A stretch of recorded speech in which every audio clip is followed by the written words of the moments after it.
Hello and welcome to my channel. If you have not subscribed yet, hit subscribe and notification icon now to never miss out on our new videos. Today I will summarize the book The Bravest You by Adam Kirk Smith. Part 1. People are most often subject to 10 common fears. To fight your fear of inadequacy, think about your skills. You can overcome the fear of uncertainty by looking at things differently. If you feel inadequate, you may need someone to empathize with you. Accept that you feel inadequate. Then, try to comprehend why. Write down the instances when you worry that you won't have the capacity to combat this concern. For instance, if you want to do something for which you lack the requisite skills, don't retreat.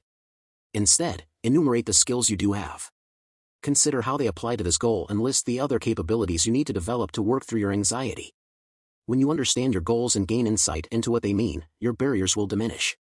Define what success is to you, focus on your work and fight for success. We all need that from you. Dispel the fear of failure by evaluating objectively what you can control. Don't let the fear of rejection stop you from appreciating what you've already achieved.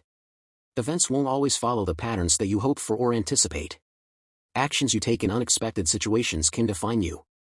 Acknowledging which aspects of a situation you can and can't control will help you avoid brooding about things beyond your reach. The next time you confront a challenge, evaluate objectively how much impact you can have. Life is a journey, and we can't have the end result without first enduring the beginning and the middle. Listen to voices warning of possible negative outcomes before you make a decision. Think ahead but realize that when you conceive of things that could go wrong, your worries may highlight your fears. Something going off track can actually present you with an opportunity to challenge conventional wisdom.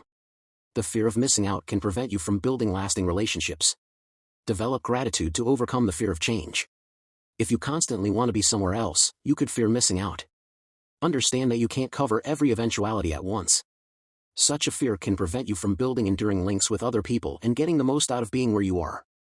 To combat this fear, try to work at a more measured pace and spend time considering the needs of the other people you see every day. Only when you are comfortable with yourself can you be comfortable with the world around you. Being proactive leaves less room for error, making you more confident and asking better questions in the end. Conquer the fear of losing control by accepting responsibility for your life. Don't let the fear of being judged stop you from acting. You might like determining the key aspects of your life by yourself, but in certain instances you may not have much control. You can only control what you do. The most significant juncture in your life comes when you accept responsibility for what has happened to you. Decide not to make excuses or hold other people responsible for your life. If someone challenges your sense of control or your sense of self, consider the situation. Keep in mind that usually you choose how much authority you give others. Most people let others control them because they don't want to fight.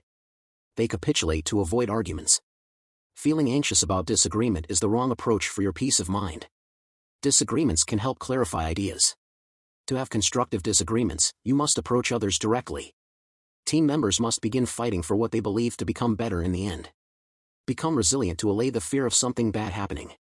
Overcome the fear of getting hurt by being passionate. You inevitably will face difficult times. The difference between those with the will to press ahead and those without that courage is that resilient people see something bright in the darkest times. People often stay clear of forming relationships because they fear getting hurt. Treat your life as a book and the hard times you face as only one chapter in it. If you feel hurt, put it in context. Life does have consequences. Love does involve pain. Feeling hurt can remind you to use your time effectively and spend it with the right people. Only love and passion can overcome fear. Thank you for watching. If you like this video, subscribe and click on the notification icon to never miss out on new videos. Follow me on Instagram. Link in the description. Thank you.